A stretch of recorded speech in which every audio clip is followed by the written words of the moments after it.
নমস্কার, আমি আপনাদের শ্রবণ সঙ্গী সাংবাদিক সোমনাথ খাঁ। আজকে আমরা এসেছি প্রিয়নাথ ঘোষ। আপনারা ওই চক্রবেড়িয়া অঞ্চলে যে বাগুইবাড়ির রাস বলে এতদিন সবাই জানি, আমরা ছোট থেকে আমরা আসছি এখানে।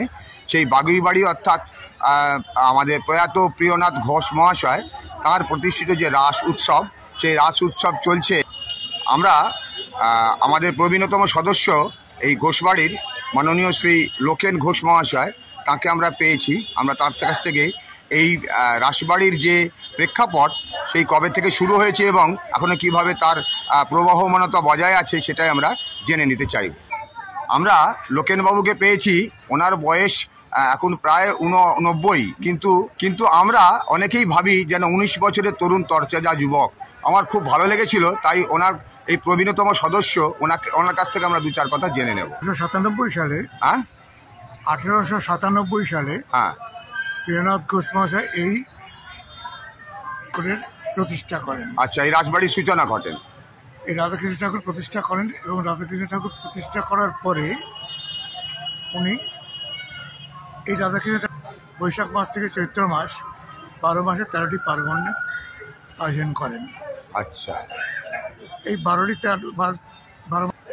সব থেকে উল্লেখযোগ্য পার্বণ এই রাসযাত্রা, ঠিক কথা, কিন্তু যেটা বলা উচিত তাহলেই যে প্রথম দিন থেকে বসে বসে শেষ দিন পর্যন্ত ঠাকুরের কাছে বিশেষ একটা ফল আহার প্রস্তুত করে যেটা তাকে উৎসর্গ করা হয়। আচ্ছা, ফলাহার দেওয়া হয়, একটা ফলাহার। বাহ, বিশেষ ফলাহার।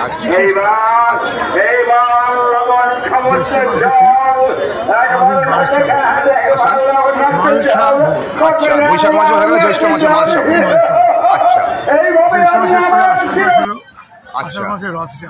আচ্ছা, রথযাত্রা খুব বিখ্যাত, বাগুইবাড়ির রথ বলে।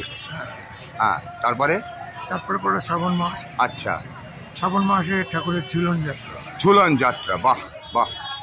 তারপরে ঝুলন যাত্রার পরে ভাদ্র মাসে আমাদের, ঝুলন যাত্রার পরের অনুষ্ঠান হচ্ছে আমাদের জন্মাষ্টমী। বাহ, জন্মাষ্টমী ভাদ্র মাস। পঞ্জিকা অনুযায়ী যে মাসে পড়ে, ভাদ্র পড়তে আশ্বিনে পড়তে জন্মাষ্টমী। আচ্ছা, বাহ। জন্মাষ্টমীর পরেই কিন্তু আমাদের সব থেকে বড় উৎসব যেটা দুর্গোৎসব, সেটা দুর্গোৎসব হয়। ও আচ্ছা, আপনার তারপরে কার্তিক মাসে রাস উৎসব শুরু হয়। রাস উৎসব শুরু হয়। আচ্ছা, তারপরে এই রাস উৎসবের শেষে বছরের শেষ উৎসব। আচ্ছা, সেটা হচ্ছে দোলের আগের দিনে। আচ্ছা, চাঁচড়।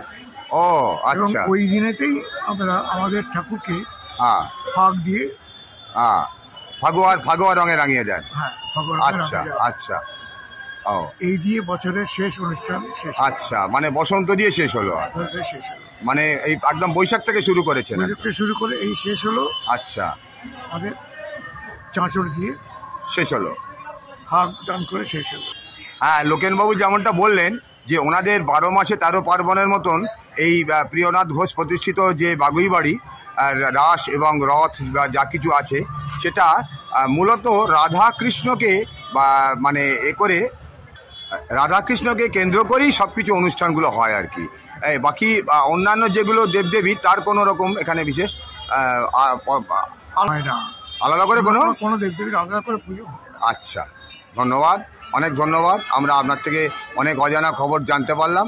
আপনাকে আমরা আমাদের পক্ষ থেকে অনেক ধন্যবাদ জানাচ্ছি। আপনার ধন্যবাদ। আমার কাছে সেটা আমরা পরিবারের প্রবীণতম সদস্যর কাছ থেকে দর্শকদের জন্য কিছু একটা উপহার দিতে বলবো।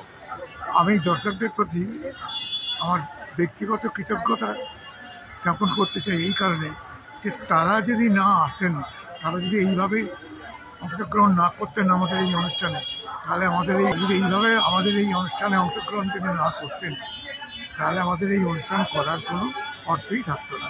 বিশেষভাবে কৃতজ্ঞ দর্শকবৃন্দদের কাছে, বিশেষভাবে কৃতজ্ঞ সবার কাছে, আমাদের পুরোহিত, আমাদের অন্যান্য যারা আমাদের সমস্ত এই রাসের কাজের জন্য যারা আমাদের সাহায্য করেন, রাসের কাজের জন্য যারা আপনাদের সাহায্য করছেন, প্রত্যেকের প্রতি কৃতজ্ঞ। ধন্যবাদ, অনেক ধন্যবাদ। আর আপনাদের এই বাগুইবাড়িতে যেন সবাই আছে, প্রিয়নাথ ঘোষ প্রতিষ্ঠিত রাজবাড়িতে যেন সবাই এই কদিন একদম মানে যে আমাদের জনজোয়ার নেমেছে, এটা যেন বছরের বছর বছর চলছে। এটা কত সাল থেকে হয়েছে স্যার, শুরু করেছেন? 1897 সাল থেকে 1897 সাল থেকে। হ্যাঁ, বাহ। এবং এর মধ্যে কোনো মানে কোনো সাল বন্ধ হয়নি, আচ্ছা চলছে। আচ্ছা সেই যে শুরু হয়েছে আজও চলছে। আচ্ছা, ধন্যবাদ, অনেক ধন্যবাদ।